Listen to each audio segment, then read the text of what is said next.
सुप्रभात बच्चों, आप लोग कैसे हैं? उम्मीद और आशा है कि आप सभी लोग स्वस्थ होंगे और सुरक्षित होंगे। एक बार आप लोगों का पुनः दिव्य एकेडमी के YouTube चैनल पर हार्दिक स्वागत है। आपका चंदन है, वंदन है एवं कोटि कोटि अभिनंदन है। प्रिय बच्चों, आप सभी लोग अपनी इस संस्था से हृदयगत रूप से जुड़े हुए हैं, इसका बहुत बहुत आभार है आप लोगों को। आइए हम आगे पढ़ा देते हैं आप लोगों को थोड़ा सी। समास का एक बहुत ही सुंदर सा टॉपिक होता है समास। क्या होता है? समास।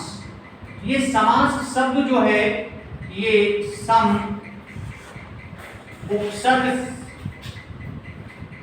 आस या अस धातु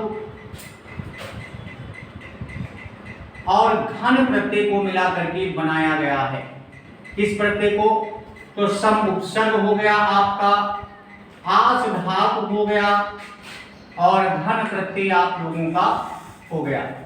अब बात आती है कि समास कहते किसे हैं? तो समास का अर्थ होता है संक्षेप। समास का अर्थ क्या होता है? संक्षेप होता है। कई पदों को जब हम एक में संक्षिप्त रूप में लिख देते हैं तो वो बन जाता है समास। ठीक है ना? तो आप कह सकते हैं कि पदों का संक्षिप्तीकरण, पदों का संक्षिप्तीकरण ही समास कहलाता है। क्या कहलाता है? समास कहलाता है। जब कई पद मिलकर के एक छोटे से रूप में लिख दिए जाते हैं तो इसे ही हम समास कहते हैं। या और भी कह सकते हैं एक पदी नाम भावः समासः, एक पदी नाम भावः समासः। या एक पदी नाम भावः समासः, यानी जहां पर कई पदों के एक पद के भाव होते हैं उसे हम समास कहते हैं। अब बात आती है कि ये समास का शाब्दिक अर्थ संक्षेप हो गया, सम उपसर्ग हो गया, आस धातु हो गया, घन प्रत्यय हो गया। कई पदों का एक पद क्या कहलाता है? तो समास कहलाता है। ठीक है ना?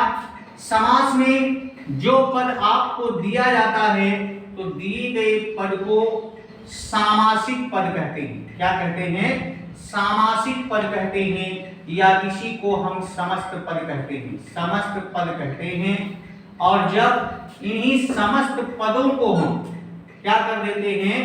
अलग अलग कर देते हैं, अलग अलग कर देते हैं तो ये बन जाता है क्या?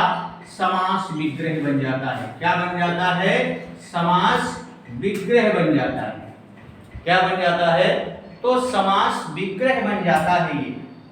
अब बात आती है कि समास के भेद कितने होते हैं?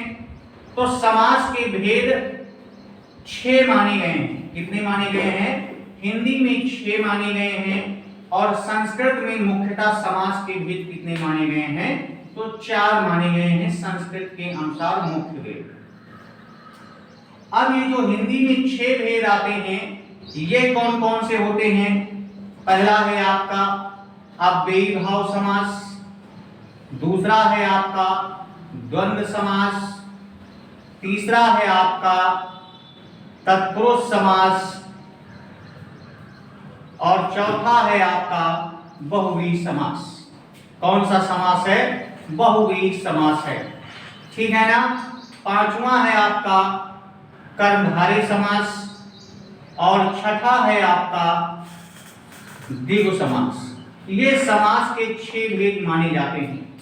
लेकिन जब हम समास के इन 6 भेदों को मान लेते हैं तो ये जो द्विगु समास है, ध्यान देंगे आपके एक विद्वान आए थे जिनका नाम था भट्टतौज दीक्षित। भट्टतौज दीक्षित जी आए थे तो इन्होंने ये बताया था, इनकी पुस्तक थी सिद्धांत कौमुदी। कौन सी पुस्तक थी? सिद्धांत कौमुदी नाम की पुस्तक में इन्होंने बताया कि ये जो तत्पुरुष है, तत्पुरुष का भेद कर्मधारय होता है और कर्मधारय का भेद द्विगु होता है। तत्पुरुष का भेद कर्मधारय होता है और तत्पुरुष का भेद द्विगु होता है। ठीक है? उम्मीद है आप लोगों को ये बात समझ में आ गई होगी। तो समास के कितने भेद हिंदी में लगाना है? 6 भेद को लगाना है। मुख्यतः समास माना जाए तो 4 होते हैं, ठीक है ना। और अगर हम प्रयोग की दृष्टि से देखें तो समास के सिर्फ 3 ही भेद होते हैं प्रयोग की दृष्टि से। फिर एक विद्वान आए, इनको भी कीड़ा काटने लगा, और जब इनको कीड़ा काटने लगा तो वरदराज, इनका नाम था वरदराज, और इन्होंने लघु सिद्धांत कौमुदी अपनी पुस्तक में, किस पुस्तक में? तो लघु सिद्धांत कौमुदी नाम की अपनी पुस्तक में कहा पंचधा समासः, पंचधा समासः, यानी समास के कितने भेद माने? तो 5 भेद माने। तो अलग अलग विद्वान, तो ये जो विद्वान आए वरदराज, कौन आए विद्वान? तो ये विद्वान थे आपके वरदराज, ये थे वरदराज जी, और इनकी पुस्तक थी कौन सी?